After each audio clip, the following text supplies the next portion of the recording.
माझगाव कोर्टाच्या बाहेरून आमच्या प्रतिनिधी शिल्पा सध्या आपल्यासोबत आहेत। शिल्पा, खरं तर माझगाव कोर्टाचा हा महत्त्वाचा निर्णय बघावा लागेल। करुणा मुंडे यांच्या बाजूने हा निर्णय दिलेला आहे। काय नेमकी मागणी होती खरं तर करुणा मुंडे यांची आणि काय नेमका युक्तिवाद झालेला होता?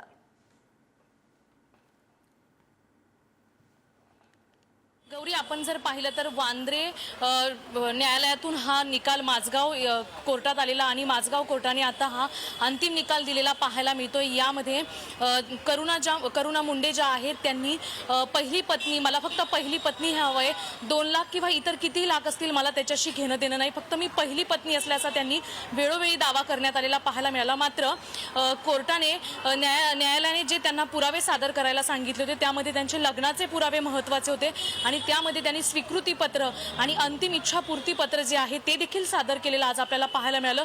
लग्नाचे पुरावे देखील सादर केलेले पाहायला मिळाले। मात्र जे काही इच्छापूर्ती असेल किंवा स्वीकृतीपत्र असेल किंवा पासपोर्ट असेल किंवा बँकेचे काही डॉक्युमेंट असतील त्यावर खोट्या सह्या असल्याचा धनंजय मुंडे यांच्या वकिलाने दावा केला होता आणि तो आता दावा खरा ठरणार का हे महत्त्वाचं होतं। मात्र न्यायालयानेच अंतिम निकाल दिलेला आहे की करुणा मुंडे यांच्या बाजूने हा निकाल आलेला आहे आणि करुणा मुंडे या धनंजय मुंडे यांच्या पत्नी आहेत। वेळोवेळी धनंजय मुंडे हे मुलांचा स्वीकार करत होते, मात्र करुणा मुंडे यांचा स्वीकार करत नव्हते।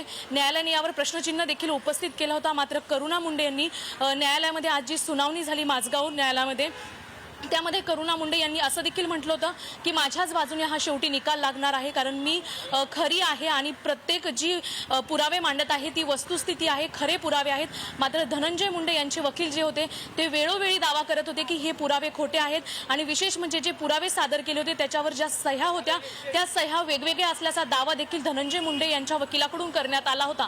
मात्र आता न्यायाधीशांनीच हा निर्णय दिलेला आहे की करुणा मुंडे ह्याच धनंजय मुंडे यांच्या पहिल्या पत्नी आहेत आणि त्यांना जो सर्व काही हक्क आहे तो आता या न्यायालयाच्या निकालानंतर मिळणार आहे। गौरी, हो नक्कीच। शिल्पा, आपण खरं तर बघितलेलं होतं न्यायालयानं त्यांना सांगितलं होतं करुणा मुंडे यांना की लग्नाचे पुरावे सादर करा, मात्र करुणा मुंडे यांनी मृत्यूपत्राचा समावेश केलेला होता, ते पुरावे त्यांनी सादर केले होते।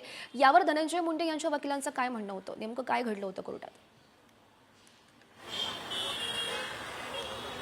स्वीकृतीपत्र आणि अंतिम इच्छापत्र देखील करुणा मुंडे यांच्या वकिलाकडून सादर करण्यात आले होते। ते पुरावे सादर केल्यानंतर धनंजय मुंडे यांच्या वकिलाने ते पुरावे देखील खोटे असल्याचा आरोप करण्यात आला होता।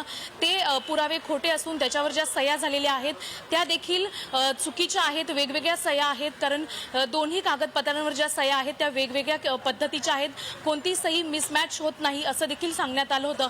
मात्र यावर न्यायाधीशांनी आम्ही 1 ते 1.5 तास अभ्यास करू आणि नंतर निकाल देऊ असं देखील सुनावणीच्या वेळी सांगितलं आणि त्यानंतर न्यायाधीशांनी पूर्णपणे अभ्यास केला आणि त्यानंतर हा निकाल दिलेला आहे।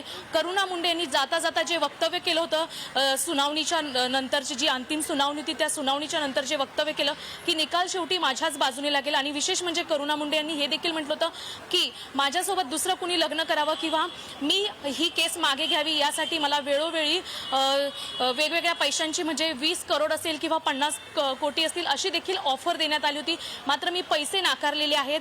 माझी मुलं तुमची आहेत, मात्र मी का नाही, मला फक्त पहिल्या पत्नीचा जो दर्जा आहे तो दर्जा मिळवण्यासाठी मी न्यायालयात ही लढाई लढत आहे आणि ही लढाई माझ्याच बाजूने लागणार असल्याचं करुणा मुंडे यांनी हे वक्तव्य केलं आणि आज खऱ्या अर्थाने करुणा मुंडे यांना न्याय मिळाला असल्याचं पाहायला मिळतंय। गौरी, नक्कीच शिल्पा, खरं तर यावर धनंजय मुंडे यांची प्रतिक्रिया काय समोर येते बघणं महत्त्वाचं असेल। धन्यवाद दिलेल्या सविस्तर माहितीसाठी।